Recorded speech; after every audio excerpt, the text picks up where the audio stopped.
c'est de pire en pire. Il y a de plus en plus de femmes à la rue, il y a de plus en plus de jeunes entre 18 et 25 ans à la rue. Enfin, c'est une catastrophe.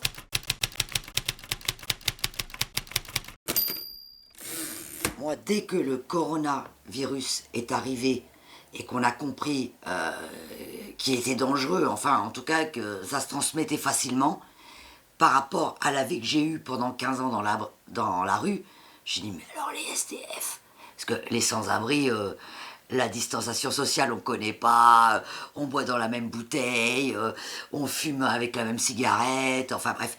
Et là, je me suis dit, mais il va y avoir plein de morts. Au début, ils n'étaient même pas au courant de ce qui se passait. Ils ont vu quelque chose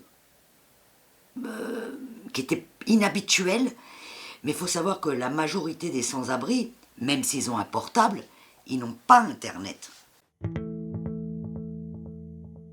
Par exemple, vous imaginez, il y a quelqu'un, il a travaillé pendant 20 ans dans la même entreprise. Lui, il n'a jamais connu les systèmes sociaux. Il se retrouve licencié. Il se retrouve à la rue.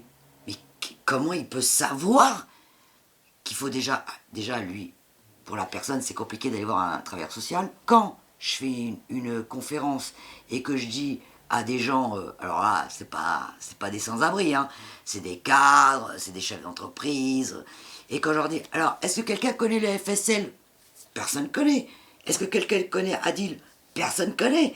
Est-ce que vous connaissez le 3960? Personne ne connaît. Donc, en fait, c'est ça qui est terrible. En fait, pour se sortir d'affaires, quand on est pauvre, il faudrait presque être travailleur social. Tous mes spectacles qui étaient prévus depuis le corona ont tous été annulés et sont reportés à partir du 20 novembre et 2021. Bon, mais en même temps, voilà. Les conférences contre le sans-abrisme, pareil. Je te cache pas, hein, je serais dans la merde, moi, à l'idée de ne pas payer mon loyer, parce que ça, c'est ma peur, ça c'est un traumatisme, quoi. Moi, je connais tellement de gens qui, du jour au lendemain, n'ont pas pu payer leur loyer. Moi, demain, on me propose de travailler dans un EHPAD ou d'être femme de ménage, j'y vais. Hein. Enfin, je te le dis. Hein. Parce que moi c'est... Je sais pas comment t'expliquer, j'ai toujours dit, plus jamais je retournerai à la rue. Donc, je te jure, je ferai n'importe quel boulot, mais je retournerai pas à la rue. Non, non, ça, je veux pas. Je veux pas me retrouver à la rue parce que je ne veux plus payer mon loyer. Ça, c'est pas possible. C'est trop horrible la rue, c'est trop horrible. Je n'aurais jamais imaginé qu'il y avait autant de gens qui travaillaient au noir. Et c'est pourquoi, moi je travaille avec beaucoup les maraudes qui distribuent des repas. Et un jour, il y a des maraudes qui me disent, mais enfin Elina, il y a toute une population qu'on ne voyait pas. Et moi je dis, mais alors ils viennent d'où tous ces sans-abri? Et en fait, c'était pas des sans-abri. C'était juste des femmes de ménage, des gens qui travaillaient dans le bâtiment, des gens qui faisaient du babysitting, enfin tu vois, tous les petits boulots, des gens dans la sécurité, mais qui étaient au noir. Mais quand il y a eu le corona, tout ça s'est arrêté. Le monde d'avant, en fait, qu'est-ce qu'a merdé? Ben, c'est qu'on est dans le paraître, dans t'es le plus beau, tu dois être mince, tu dois être intelligent, tu dois être bien habillé, tu dois montrer que, quand même, surtout, tu dis surtout pas que tu es au chômage, tu dis pas que tu es au RSA. Et moi, j'ai connu dans la rue des gens qui avaient été chefs d'entreprise. Hein. Mais alors, dès que tu es dans la rue, chef d'entreprise, on oublie. Hein. Par exemple, j'ai rencontré des sans-abri, je leur avais trouvé des boulots. Et en fait, j'avais appelé le chef d'entreprise, et le chef d'entreprise m'a dit « Ah, mais vous inquiétez pas, Madame Dumont, ils viendront demain. » Et la personne en question n'est jamais venue. Quand j'ai appelé mon ami sans-abri, il m'a dit « Tu sais pourquoi, Elina, j'y suis pas allée?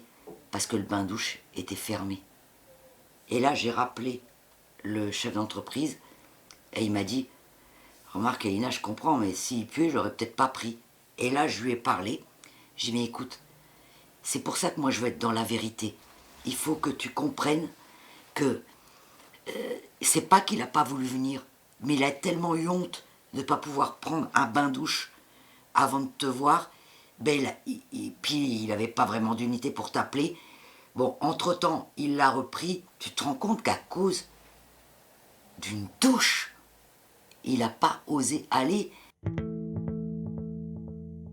Il y a une chose que j'ai compris, parce que moi, dans ma vie, moi j'ai connu les années SIDA, j'ai connu des hépatites C, j'ai connu plein de gens qui sont morts dans la rue. Et en fait, chaque année, je dis à chaque fois, je dis à tout le monde, la santé, c'est primordial. J'espère qu'ils ont profité du coronavirus pour réfléchir sur, se recentrer sur eux, réfléchir. Qu'est-ce qui est le plus important? C'est gagner beaucoup d'argent ou être en bonne santé. Par exemple, quand je vais chez mes amis qui habitent à 120 mètres carrés, je suis ravi. Tant mieux pour eux. Mais, mais je suis trop heureuse aussi quand je suis dans mon 19 mètres carrés parce que à l'intérieur de moi, je suis riche. Alors, je suis pas riche d'or, d'argent, je suis pas riche de fringues, je suis pas riche de mon compte bancaire, je suis pas actionnaire. Mais je suis tellement riche à l'intérieur de moi, via l'esprit, via la culture, via le théâtre, via l'ouverture vers la société. Ben moi, voilà, si demain je dois manger des pâtes, ben je mangerai des pâtes. Je m'en fous.